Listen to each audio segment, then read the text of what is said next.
कोई क्षेत्रीय पार्टी ही उत्तराखंड का भला कर सकती है। कांग्रेस और भाजपा दोनों के दोनों ने उत्तराखंड को खून की तरह चूसा है। अगर राहुल की कोई रैली में जाता है तो उसकी कॉमेडी को देखने जाते हैं, otherwise they not going for their leader. in association with Kutumb app. अनेक ग्रुपों से पाइए छुटकारा, आपके संगठन का अपना ऐप कुटुंब ऐप। नमस्कार, आपका स्वागत है दी ललन टॉप पे। हम पहुंचे हैं नैनीताल और नैनीताल में इस बार ज़बरदस्त बर्फ़बारी हुई है। सैलानियों के लिए तो ये खुशखबरी है, पर लोकल लोगों को कई दिक्कतें से भी गुजरना पड़ता है। यहाँ लाइट की दिक्कत है पिछले 3 दिनों से। हम थोड़ा चुनावी माहौल की भी बात करेंगे और नैनीताल खासकर एक टूरिस्ट डेस्टिनेशन होने के कारण जिस एरिया में हम एग्जैक्टली हैं उसे स्नो व्यू पीक कहा जाता है। यहाँ सैलानी आते हैं बर्फ़ का आनंद लेने के लिए। हमें मिले यहाँ सर जो एक रेस्टोरेंट ऑपरेट करते हैं। सर, आपका नाम क्या है? मेरा नाम विष्णुदत्त बेलवाल है। बेलवाल जी, आप नैनीताल के रहने वाले हैं, कहाँ से रहने वाले हैं आप? जी, मैं पैदा तो नैनीताल में ही हुआ हूँ, लेकिन जब मेरी उम्र 12 साल थी तब मैं दिल्ली चला गया था। तब से अब तक 34 साल दिल्ली में ही था। लॉकडाउन के कारण वापस नैनीताल में आ गया। नैनीताल में आ गए वापस आप? यहाँ क्या बिजनेस करते हैं आप? दिल्ली में मेरा होटल व्यवसाय था, मैंने होटल लीज पे ले रखा था और यहाँ आके मेरे दोस्त का ये बार है जिसे मैं ऑपरेट कर रहा हूँ अभी। आप चला रहे हैं यहाँ पर? तो बर्फ़ पड़ी है आपके लिए, तो सैलानी आए हैं, आपके लिए तो अच्छी खुशखबरी है।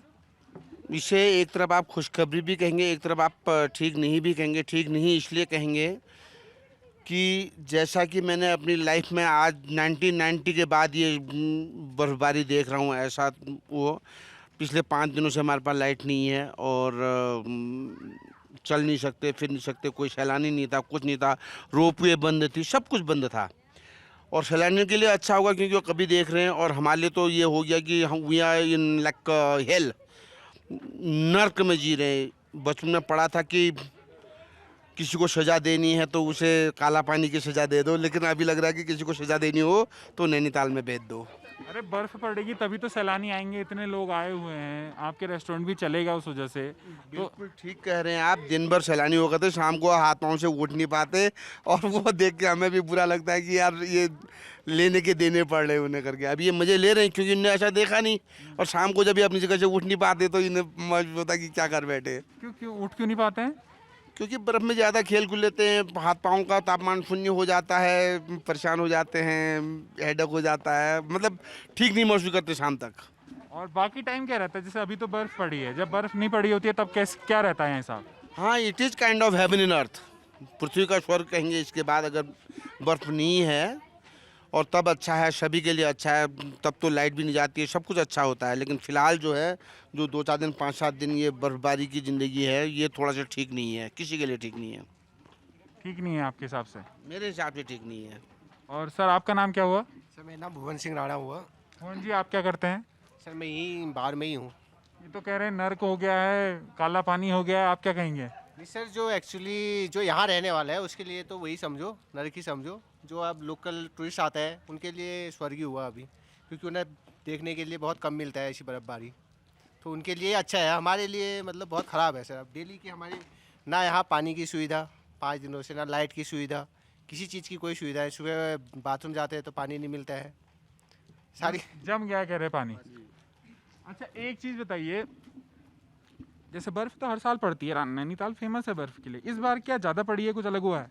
कहते हैं कि ये 1990 में हुआ था, इस प्रकार से 3 फीट बर्फ़ गिरी थी। इस बार ओवर 3 फीट गिरी है, और इस बार तो बर्फ़ों का टूटना फूटना, ये पेड़ों का टूटना फूटना, पोलों का गिरना, तारों का टूटना, सभी कुछ हुआ। यानी कि 5 दिन तक लाइट नहीं होना, नेटवर्क नहीं काम करना, फ़ोन बंद हो जाना, सब कुछ बंद हो जाना, बहुत बड़ी बात है। खाने पीने की व्यवस्था का क्या सही रहे? मतलब आप कह रहे हैं कि अगर पानी की दिक्कत है तो खाने पीने की व्यवस्था, आप लोग यहीं रहे उन दिनों 5 दिन? जी, अब भी यहीं हैं, तब भी यहीं थे। खाने पीने का क्या, जिसके पास जो स्टॉक था, जैसे हमारे पास रेस्टोरेंट है, थोड़ा बहुत तो स्टॉक था ही था, चल ही रहा था। जैसे डेली की चीज़ें, दूध हो गया, ये सब हो गया, ये सब से वंचित रहे, कुछ नहीं मिल पाया। आप साथ में बार भी चलाते हैं यहाँ, तो ये कैसा चलता है? आपका दुकान कैसी चलती है? ठीक चलती है, अगर ये खुला हो ठीक ठाक ही है, चलता ही है, अच्छा चलता है, क्योंकि लोगों को इसी को लेके ज़िंदगी मानते हैं लोग यहाँ पे। आप लोग तो पहाड़ के रहने वाले हैं, अब राजनीति की बात कर लेते हैं थोड़ा। चुनाव चल रहे हैं। बिल्कुल चल रहे जी, बिल्कुल बिल्कुल चल रहे हैं। अच्छे ढंग से बात करूंगा। हाँ चल रहे हैं। मुझे सवाल पूछने की भी ज़रूरत नहीं है शायद, आप ऐसे ही बताइए। क्या बताऊं जी, देखो मैं तो बहुत देश प्रेमी हूँ और पिछले 38 साल से राष्ट्रीय स्वयंसेवक संघ के साथ जुड़ा हुआ हूँ। दिल्ली में 38 साल से आरएसएस से जुड़ा हुआ हूँ और आप मेरी फीलिंग को अपने आप ही समझ सकते हैं कि मैं क्या सोचता हूँ। देश अच्छी दिशा में जा रहा है, बहुत अच्छी प्रगति कर रहा है और चाहता हूँ कि यही एक बार और मौका मिल जाए हमारे माननीय मोदी जी और योगी जी को, दोबारा हमें अपनी अपनी सीटें मिल जाती, अपनी अपनी जगह मिल जाती, तो हम अपना दुनिया में एक स्थान बना लेते हैं। आप उत्तराखंड में बैठे हैं, आप मोदी जी की भी बात कर रहे हैं, योगी जी की भी बात कर रहे हैं। उत्तराखंड के ना आपने किसी नेता का नाम लिया ना। मैं बताता हूँ, उत्तराखंड हमारा एक तिल भर का है। इसका होना नहीं होना चलो ठीक है, अच्छी बात है। इसका होना नहीं होना ही बराबर है। नहीं, क्योंकि इसका हमारे राज्यसभा में फर्क पड़ता है, यूपी, बिहार और वेस्ट बंगाल का।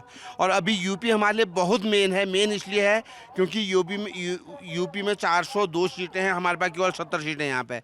वो 402 सीटों में अगर हमें मिल गया तो हमें राज्यसभा का दरवाजा खुल जाएगा, इसलिए हम उसे ज़्यादा प्रायोरिटी देते हैं। नहीं, जैसे आप यहाँ के लोकल लोग भी हैं ना, यहाँ के लोगों की परेशानी तो यहीं की राजनीति से निकलेगी ना। यूपी में कौन जीतता है, इससे उत्तराखंड की राजनीति, उत्तराखंड के लोगों की परेशानियां तो सॉल्व नहीं होंगी। मैं मान सकता हूँ और कुछ पाने के लिए कुछ खोना पड़ता है। हम उत्तराखंड वासी अभी कुछ दुख झेल लेंगे, लेकिन हम फिर भी चाहेंगे कि बीजेपी की पुष्कर धामी जी ही यहाँ पे वापस आए और अगर वो आएंगे तो हम दिन दूनी रात चौगुनी उन्नति करेंगे, ये मेरा मानना है। क्या अच्छा किया है यहाँ धामी जी ने? धामी जी को हम हार्डली 6 महीने मिले और 6 महीने में जितना उन्होंने किया लोगों ने 500 सालों में नहीं किया है। तो बदले क्यों पुराने मुख्यमंत्री, कुछ बता सकेंगे इस बारे में? 2 मुख्यमंत्री बदल दिए भाजपा ने यहाँ। बदले थे, उसका मेन कारण ये था कि देखो उत्तराखंड में 2 पार्ट हैं, एक गढ़वाल पार्ट, एक कुमाऊं पार्ट, और आज तक आजीवन भर गढ़वाल पार्ट को ही प्रायोरिटी मिली थी। आज पहली बार हमारे कुमाऊं पार्ट को प्रायोरिटी मिली है, जिसमें पुष्कर धामी जी आए हुए हैं। तो लास्ट के 6 महीने क्यों मिली? पहले भी तो मिल सकती थी। और हरीश रावत जी तो कुमाऊं के ही थे पहले मुख्यमंत्री, तो वो अब मैं उन्हें अपना कुमाऊनी भी नहीं मानता, मैं उन्हें पहाड़ी भी नहीं मानता। मैं उनके बारे में कुछ कहना नहीं चाहूँगा क्योंकि मेरी निगाह में उनकी छवि बिल्कुल अच्छी नहीं है। क्यों हरदा हुए वो? यहाँ के आपके पहाड़ी रानीखेत के पैदाइश है उनकी, अल्मोड़ा की पॉलिटिक्स है उनकी, अल्मोड़ा से वो लोकसभा जीते, मुख्यमंत्री बने, आपके क्षेत्र के नेता हैं, बड़े नेता हैं, नाम है, मतलब उनमें बुराइयां हैं तो बताना भी तो पड़ेगा आपको, क्या बुराइयां हैं? मैं उन्हें पर्सनली रावण के घर में विभीषण का जन्म मानता हूँ जी। रावण का खानदान आप कांग्रेस को कह रहे हैं और उनको विभीषण कह रहे हैं? ऑब्वियसली विभीषण उनको नहीं कहूँगा, वो रावण का ही काम करते हैं। उनने आज तक मेरे ख्याल से रावण का ही काम किया, अपने यहाँ के लिए हमारे लिए कुछ नहीं किया। तो विभीषण कौन है वहाँ?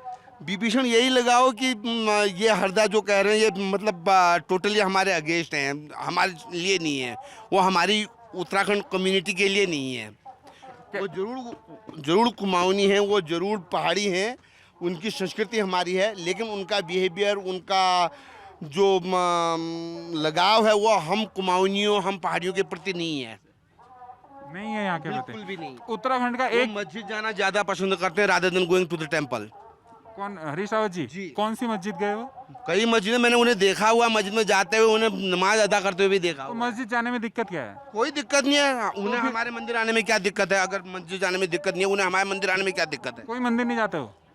हम जाते हैं, लेकिन वो लोग जिनके वो जा रहे हैं वो लोग हमारे मंदिर क्यों नहीं आते, हम ये जानना चाहते हैं। कौन लोग?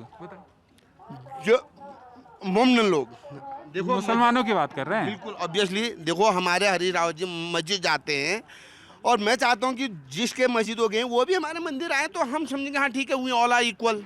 नहीं, उनकी मर्जी है, वो कहाँ जाना चाहते हैं। आपकी मर्जी, आप कहाँ, आपका देश आजाद है, आप जहाँ जाना चाहते हो वहाँ जाओ। इसीलिए हम आप दूसरे पे थोपोगे कैसे कि वो कहाँ जाए? इसीलिए हम अपनी चाहत बता रहे हैं कि Harish Rawat ji not made for us, वो हमारे लिए नहीं है, वो हमारे हितैषी नहीं है। एक सेकंड चलिए, फिर बताइए उत्तराखंड का एक नेता बताइए जो बहुत तगड़ा आपको अच्छा लगता हो।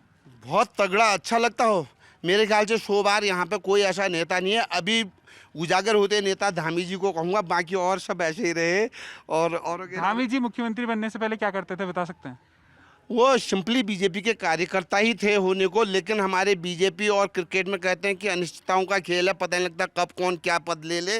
वही हमारे धामी जी के साथ हुआ। वो आगे 6 महीने के एक्सपीरियंस में आपने उनको सर्टिफिकेट दे दिया? बहुत अच्छा समझा जी, जो उनने 6 महीने में किया लोगों ने 6 साल में नहीं किया, इतना मैं जानता हूँ। अच्छा एक बार और बताइए क्या क्या क्या यहाँ बीजेपी ने 6 महीने में किया, या वैसे तो 6 महीने की बात नहीं होनी चाहिए, 5 साल की बात होगी ना।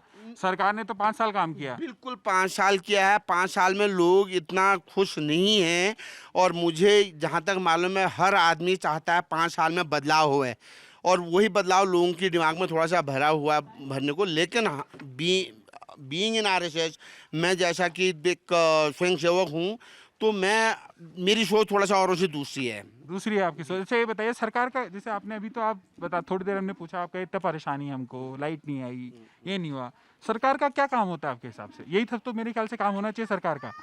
सर मैं एक चीज़ बताता हूँ, कहते हैं कि दुख मिलने के बाद सुख मिले तो अच्छा है, अगर सुख मिल के दुख मिले तो बुरा है, और हम दुख झेलने को तैयार हैं सुख के लिए। और अभी अगर हमारी बीजेपी पार्टी कंट्री को या स्टेट को रूल कर रही है, तो हम कोई भी दुख झेलने के लिए तैयार हैं, हम परेशान नहीं है कुल मिला के। अगर अभी आप दुख झेलोगे तो सुख क्या मिलेगा आपको बाद में? कौन सा सुख मिलने वाला है? कौन सा सुख मिलेगा? प्रायोरिटी सुख मिलने वाला है। सबसे बड़ा तो कंट्री प्रायोरिटी सुख है जो हमें मिल रहा है आज। हमारी एक ज़माना था, मुझे पता था कि पाकिस्तान हमें छोटी छोटी बात पे धमकी देता कि मैं उड़ा दूंगा। आज चाइना तक पीछे कदम उठाता है। उसके साथ साथ दुनिया में आज हमारा एक अच्छी छवि है। परसों में यूके गया था, वहाँ का वो कहते हैं कि वाह what a great country you got. विरोधी तो कहते हैं चीन घुसाया भारत की सीमा में, कुछ नहीं हुआ। वो कहने के लिए कुछ तो चाहिए ही है, और वो कुछ न कुछ कहेंगे हम अच्छा करेंगे। हम राफेल लाए थे तब उसका भी अपोज किया था हमने, ये काला धन के लिए पैसे का वो किया, तब उनका तो काम है कहना। नहीं, काला धन अच्छा काम, उन्होंने अच्छा काम किया नोटबंदी करके, आपको लगता है? बिल्कुल बहुत अच्छा किया सर, बहुत अच्छा। क्या अच्छा किया नोटबंदी में? अच्छा ये किया कि हमारा पैसा सारा उग्रवादियों के पास था, वो कहीं से कहीं तक नहीं रहा, वो बेकार हो गया। तो वो उसे मैं उपलब्धि समझूंगा। तो उग्रवादियों का पैसा खत्म हो गया, आप काले का। बिल्कुल वो जीरो हो गया। और जो लोगों के बिजनेस ठप हुए, लोगों को परेशानी हुई, काफी लोगों को। देखो कुछ पाने के लिए कुछ खोना पड़ता है। 100 आदमी अगर एक उसमें है, एक साथ मिले हुए हैं, एक आदमी अच्छा करना चाहता है तो उसको परेशानियां झेलनी पड़ेगी। अभी मोदी जी एक अकेले ऐसे सितारे हैं जिनने वर्ल्ड को दिखा दिया कि आई एम द वन। नहीं ये बताइए कि जैसे लोग हैं उनको तो परेशानी आज हो रही है, आप कह रहे हैं 5-10 साल बाद उनको खुशी मिलेगी। देखो परेशानी आज हो रही है। हम एक रोड बिल्ड करते हैं, उस रोड में 2-4 महीने जब तक बिल्ड होती है तब तक चलने में, जाने में, आने में परेशानी होती है। Everyone knows that. लेकिन जब वो बन जाती है उसका सुख हम ही भी झेलते हैं, और वही परेशानी हम झेल रहे हैं, खुशी खुशी झेलेंगे। कब मिलेगा इस परेशानी का फल? आगामी 1 पंचवर्षीय के बाद, 5 साल बाद। बिल्कुल 5 साल केंद्र में भी राज्य में भी मिल जाए तो सारे दुख निपट जाएंगे, रामराज वापस आ जाएगा। केवल 5 साल में। जो मुझे इतनी दिक्कतें अभी हैं, जैसे जो पिछले सालों में जो मुसीबतें पैदा हुई उत्तराखंड में, तो खासकर पलायन की दिक्कत है, यहाँ रोजगार की दिक्कत है, ये सब दिक्कतें सॉल्व नहीं हो पा रही हैं। जब पिछली बार 3 बार यहाँ भाजपा की गवर्नमेंट रह चुकी है, तो कोई तो तरीका होगा ना सॉल्व करेंगे, जादू से तो होगा नहीं। कैसे करेंगे सॉल्व, आप बताइए। मेरा पर्सनली ओपिनियन ये कहता है कि अगर इस महामारी में, इस कोरोना काल में अगर बीजेपी की गवर्नमेंट नहीं होती, कांग्रेस की गवर्नमेंट होती, शायद आपको लाश उठाने की जगह भी नहीं मिलती। आप शुक्र करो, we have done something good in our past life, जो हमें मोदी जैसा नेता मिला और इस राष्ट्र में रहने का मौका मिला, इसलिए हम बच गए। यहाँ भारत में इतने लाखों लोग मरे, कोरोना के टाइम पे ऑक्सीजन की कमी थी, वो आपको सरकार की खामी नहीं लगती है? इतनी दिक्कतें जो हुई वो कोई कमी नहीं थी वो? मेरे ख्याल से आउट ऑफ 135 करोड़ लोगों में जितना डैमेज हमने किया, कुछ नहीं किया। आप देखिए लोगों के पास 70-70 लाख की पॉपुलेशन है, उसमें भी उन्होंने 20-20 हज़ार आदमी खोए हैं, तो उनको देख के जिए तो हम बहुत अच्छे जिए। जिन लोगों के परिवार के लोग मरे, जिनको दिक्कतें हुई, जिनको ऑक्सीजन के लिए दर भटकना पड़ा, उनसे क्या कहेंगे आप? सर मैं ये कहूँगा, हमारी महाभारत की किताब में लिखा है, जो कुछ था वो सब लिखा गया, वो होना था वो हुआ। मैं एक इटली देश कहूँगा जो साइंस में सबसे आगे है, सबसे आगे होने के बावजूद वहाँ पर लोगों ने 15-15, 16-16 मंजिल से कूद मारी कि हम क्या करेंगे करके। उसके अकॉर्डिंग हम बहुत सही हैं, बहुत अच्छा लीड किया भारत ने इस महामारी में, और जो हमने किया दुनिया को दिया, अपने साथ साथ अपने को तो बचाया, दुनिया को भी बचाया। जिन लोगों को परेशानी हुई उनसे ऐसा कहोगे तो वो समझ जाएंगे इस बात को। सबको सुख मिलना एक साथ संभव नहीं है, हर किसी को एक। तो वो दूसरे लोग आपके सुख के लिए दुख क्यों झेलें? हमारे सुख के लिए दुख क्यों? आप ही कह रहे हो हमको 5 साल बाद सुख मिलेगा, वो अभी दुख क्यों झेले आपके लिए? सर दुख तो हम झेल रहे हैं, हम उनको खुश करने के लिए दुख झेलना चाहते हैं, दुख हम भी झेल रहे हैं। ऐसी बात नहीं है। जो कोई व्यक्ति कहेगा सरकार ने सिलेंडर 1000 रुपए का हो गया, उसको आज दिक्कत हो रही है। सर आप उससे जवाब दे रहे हो। आपने उसी चीज को देखा 2013 में, आप आज नंबर लगाते थे, हो सकता है आपका सिलेंडर के लिए कल नंबर आया, परसों नंबर आया और नहीं आया। और गैस सिलेंडर की जहाँ पे आप बात करते हैं, वो ऐसी महामारी थी कि आदमी कोई भी पैसा चुकाने के लिए तैयार था उस समय। और साथ साथ में जो आप कह रहे हैं कि 400 का ये चला गया करके, ऐसा नहीं था, रियलिटी कुछ और थी।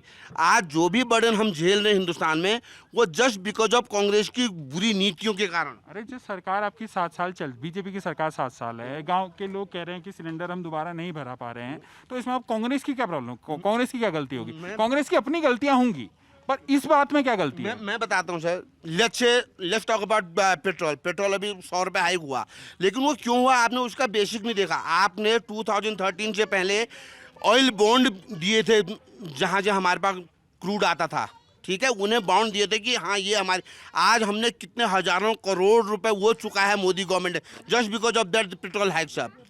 उससे पहले भी तो भाजपा की गवर्नमेंट थी, उन्होंने नहीं खरीदे। उससे पहले कब थी भाजपा की गवर्नमेंट? क्यों? अटल बिहारी जी की 5 साल की सरकार, 5 साल की थी, तब ऐसा कोई तब तेल नहीं खर्च होता था भारत में, होता था, डेचर होता था, तब भी खरीदते होंगे फिर, बिल्कुल तब खरीदते भी हो। सस्ता ही था तेल, बिल्कुल सस्ता था, बिल्कुल तब भी ऑयल बैंड बनेंगे। लेकिन आपने जो है हमें इस प्रकार से बेच दिया था, इस प्रकार से गिरवी रख दिया था कि उसको पूरा करने के लिए हमें रेट हाइक करने पड़े। अच्छा, अभी यहाँ राहुल गांधी जी की रैली हुई थी, हरिद्वार आए थे वो, क्या सोचते हैं उनके बारे में? कांग्रेस के बारे में क्या सोचते हैं? कैसी लीडरशिप है कांग्रेस की? ऐसा है, जीरो है, और मेरे ख्याल से जीरो से ऊपर उठ भी नहीं पाएंगे। अगर राहुल की कोई रैली में जाता है तो उसकी कॉमेडी को देखने जाते हैं, otherwise they not going for their leader. क्या कॉमेडी करते हो?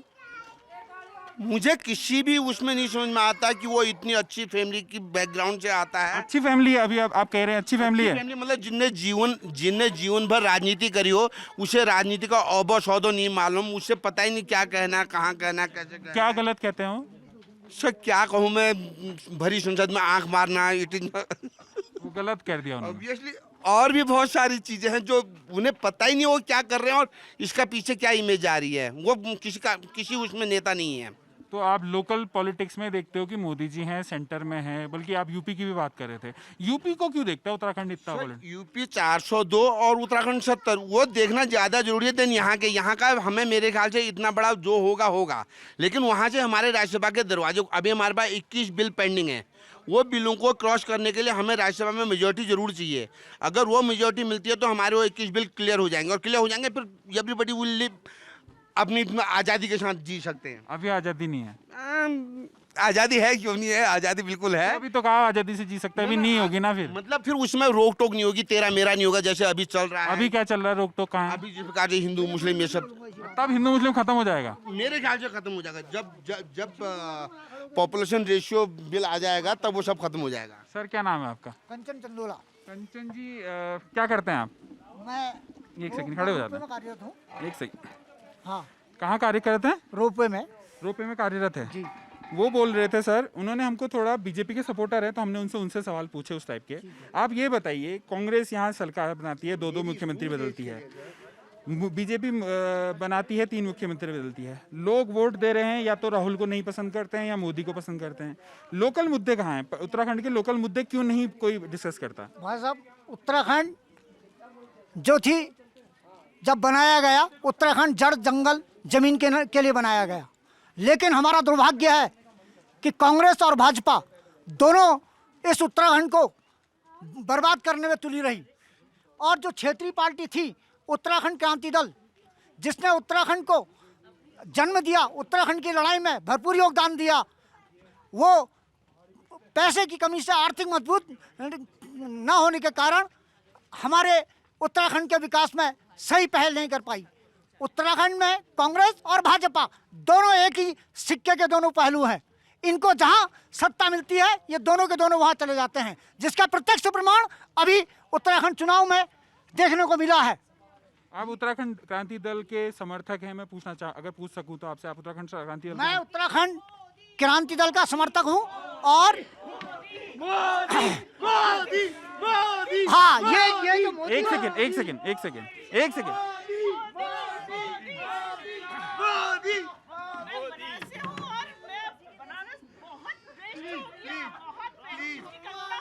बनारस ही नहीं, पूरा यूपी में, पूरे इंडिया में सर अगर रैली होगी ना मैं नहीं करूंगा इंटरव्यू। हाँ। ये आप जो चिल्ला रहे हैं मुझे कोई इंटरेस्ट नहीं है। अगर मोदी को देना ये यहाँ प्रचार नहीं चल रहा है कि आप मुझे सुना रहे हैं मोदी मोदी, मैं क्या करूंगा इसका?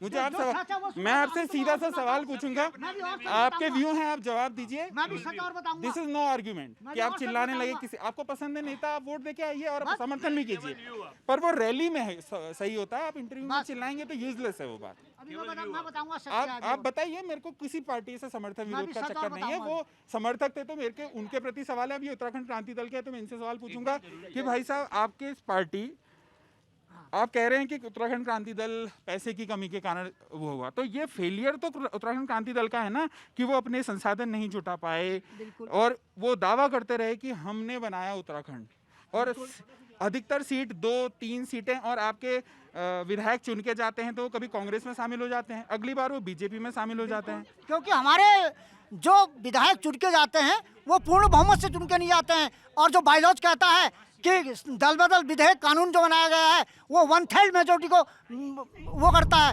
1/3 में अगर आपके एक विधायक चुन के जाएगा तो 1/3 तो उसको पार्टी निकालेगी, तो कहाँ जाएगा वो? उसके ऊपर तो नियम ही लागू नहीं होता। नहीं, पार्टी निकालती, वो तो जब पार्टी चेंज करते हैं तब निकालती है पार्टी। तो पार्टी करेगी कैसे? वो तो विधायक बने ही रहेगा। जब आपके 3 विधायक चुन के जाते हैं और उसमें से 2 विधायक वहाँ चले जाते हैं तो 1/3 का तो नियम ही लागू नहीं होता। तो वो पार्टी के उसके विधायकता जैसी थी वैसी रहती है, तो वह उनको समर्थन देता है और वो उसका मिसयूज करते हैं। उत्तराखंड क्रांति दल के इस बार क्या आसार लग रहा है आपको? उत्तराखंड क्रांति दल अब अपनी मजबूती स्थिति में आने लगी है और अब थोड़ी थोड़ी प्रयास करने लगी है कि उत्तराखंड आज नहीं तो कल, मैं इस बात को दावे के साथ कहता हूँ, आज उत्तराखंड आए, उत्तराखंड क्रांति दल आज नहीं भी आएगी, आज के 10 साल बाद उत्तराखंड इस उत्तराखंड में राज्य करेगी और कोई क्षेत्रीय पार्टी ही उत्तराखंड का भला कर सकती है। कांग्रेस और भाजपा दोनों के दोनों ने उत्तराखंड को खून की तरह चूसा है और बंदरबाट की है। इस बात को भाजपा ने 3 मुख्यमंत्री बदले, 57 विधायक हमने भेजे। 57 विधायक भेजने के बाद तुम 3 मुख्यमंत्री बदलते हो, आखिर कारण बताइए क्यों? सर अच्छा एक बात बताइए, उत्तराखंड क्रांति दल तो एक प्लेयर था, इस बार नया प्लेयर भी आ रहा है, आम आदमी पार्टी। कुछ सुनाई दे रहा है आपको यहाँ आम आदमी पार्टी की कोई चर्चा? ये आपको कैसी लगती है पार्टी, अपना मत रखना चाहें तो? भाई साहब, आम आदमी पार्टी जो है, मैं बताऊंगा, आम आदमी पार्टी, मैं किसी दल के बारे में कुछ कहना पसंद नहीं करूंगा, लेकिन ऐसा है दिल्ली की परिस्थितियां अलग हैं, उत्तराखंड की परिस्थितियां अलग हैं। अगर उत्तराखंड की परिस्थिति भौगोलिक दृष्टि से देखी जाए तो दिल्ली की अपेक्षा बड़ी अलग है। यहाँ फिलहाल भाजपा और कांग्रेस का ही प्रभुत्व है और दोनों ही पार्टी किसी भी क्षेत्रीय दल को या छोटे दल को पनपने नहीं देती। ये इन दोनों का बहुत बड़ा प्लेबैक है, क्योंकि ये जहाँ बड़ी मसलियाँ हो जाती हैं वो छोटी मसलियों को खा जाती हैं। तो कांग्रेस और भाजपा दोनों की दोनों ऐसी मसलियाँ हैं जो किसी भी क्षेत्रीय दल को पनपने नहीं देती हैं, जिसका उदाहरण हमारे उत्तराखंड में है। अच्छा सर, आपने बोला उत्तराखंड क्रांति दल ये बोल रहे हैं कि छोटी मछली बीजेपी कांग्रेस ने नहीं खाने दिया। दिल्ली में आम आदमी पार्टी ने बीजेपी कांग्रेस को टक्कर ही नहीं दी, वहाँ उन्होंने सरकार बनाई 2 बार जबरदस्त बहुमत से। यहाँ आम आदमी पार्टी आई है तो बीजेपी के लिए या कांग्रेस के लिए कोई खतरा आपको नहीं लगता? जैसा कि मुझे मालूम है, मैंने बताया था कि मैं 34 साल से दिल्ली में रहता, मैं आम आदमी पार्टी को बहुत अच्छी प्रकार से जानता हूँ। केजरीवाल जी एक कोई महात्मा थे, किनके साथ जुड़े थे, किसी उसमें उनका नाम ध्यान नहीं आ रहा है, उनके साथ जुड़ के कहा था कि मैं राजनीति नहीं करूंगा, ये नहीं करूंगा। उसके बाद कसम खाई थी कि मैं कांग्रेस के साथ गवर्नमेंट नहीं बनाऊंगा, 13 दिन के लिए उनके साथ भी बनाई। उसके बाद जो है उनने वहाँ दिल्ली की जनता को प्रलोभन दिया कि मैं बिजली पानी फ्री करूँगा। बिजली पानी फ्री एक ट्रिक थी उनकी, नहीं की बिजली पानी फ्री। बिजली पानी फ्री किया जी। मेरे पास जेब में बिल पड़ा है, 3100 रुपये का पानी का बिल पड़ा हुआ, अगर चाहो तो मैं उसे दिखा सकता हूँ। और वो उसने ऐसी ट्रिक खेली कि 200 यूनिट तक आपको फ्री है और कोई भी आदमी 200 यूनिट से ऊपर जाएगा। जिसमें 200 यूनिट से ऊपर जाता है वो from the very first unit से 5 रुपये यूनिट देता है, नंबर 1। नंबर दूसरा, मैंने इतिहास में ऐसा आदमी नहीं देखा होगा, लोगों की पसंद है वो, लेकिन मैं जानता हूँ गिरगिट भी उससे अच्छा होता होगा केजरीवाल से। और जब यहाँ हल्द्वानी में आया था, मैं पर्सनली मिला था, एक मुझे भी पता था कि इसकी ऐसी छवि और मुझे भी अंदर से वो थी, लेकिन मेरे दिमाग में ध्यान है जिन 4 लोगों ने उसे हाथ मारे वो अभी तक अंदर है, इसलिए मुझे कुछ गलत नहीं करना चाहिए, इसलिए मैंने हाथ जोड़ लिए, कुछ नहीं करा। बाकी रही केजरीवाल जी से आपको डर है कुछ करेंगे तो अंदर हो जाएंगे? चार आदमी अंदर है, अभी वो बाहर नहीं आया। मैं कुछ करूंगा तो मैं भी ऑब्वियसली अंदर जाऊंगा। हालांकि डर लगता है आपको इस बात से? डर तो नहीं लगता, मुझे डर नहीं लगता। मैं तो देश के लिए कुछ भी करने के लिए तैयार हूँ। लेकिन केजरीवाल यहाँ आने के बहाने वो अपने मुसलमानों को यहाँ बसाना चाहता है, जिस प्रकार से दिल्ली में अपने मुसलमानों को? और मुसलमान पार्टी किससे जीता है? देखो दिल्ली में पॉपुलेशन, दिल्ली की पॉपुलेशन 10% है, 90% आउटसाइडर हैं। हम पहाड़ी है, बिहारी है, यूपी है, महाराष्ट्र, सब अराउंड इंडिया के हैं। दिल्ली के लोग 10%, उनसे कुछ नहीं होता। 90% जो करेंगे वो करेंगे। दिल्ली की पॉपुलेशन ने क्या किया, एक आदमी ने वोट दिया, उसने कहा यार ठीक है, सब ने उसमें दे देंगे, इसलिए आउट ऑफ 67 उनकी 67 केजरीवाल ही ले गया। अच्छा, इसलिए जीते हो? इसलिए जीते। लेकिन यहाँ जीत गए तो? यहाँ मुझे मुश्किल लगता है जीतना। हमारी बीजेपी पार्टी को स्ट्रॉन्ग करेंगे वो, इसलिए करेंगे क्योंकि मुझे पता है हम कुमाऊनी में थोड़े लालची आदमी, वो बिजली के लालच में, किसी और लालच में उसको वोट देंगे। जो देश के लिए जी रहे हैं मुझ जैसे आदमी, वो स्ट्रॉन्ग बन गए, क्योंकि वो बीजेपी की तरफ ही रहेंगे, वो इधर उधर नहीं जाएंगे। लेकिन कांग्रेस और इन दोनों का बंटवारा हो गया, हम फायदे में रहेंगे। अच्छा, आम आदमी पार्टी से आपको लगता है आपको फायदा होगा करके? ऑब्वियसली फायदा होगा। अच्छा, तो हमने सर से बात करी, कुछ और लोगों से बात करने की कोशिश की, और कुछ लोगों से बात करेंगे अलग अलग इलाकों में। बिल्कुल एक टूरिस्ट एरिया है जहाँ यूजुअली मेरे ख्याल से यदा कदा ही पॉलिटिक्स डिस्कस होती होगी, पर लोग हैं, उनके मत हैं और वो अपने मत जाहिर करते हैं। आसपास कुछ लोगों ने अपने मत और भी रखे, नेताओं के लिए नारे लगा के, वो उनकी मर्जी। पर हम अपने सवाल उठाते रहेंगे इन लोगों से और पूछते रहेंगे क्या है उत्तराखंड की पॉलिटिक्स पे क्या असर पड़ता है, या देश की पॉलिटिक्स के लिए इनकी क्या सोच है। तो आप जुड़े रहिए हमारे साथ। आप देख रहे थे द ललन टॉप।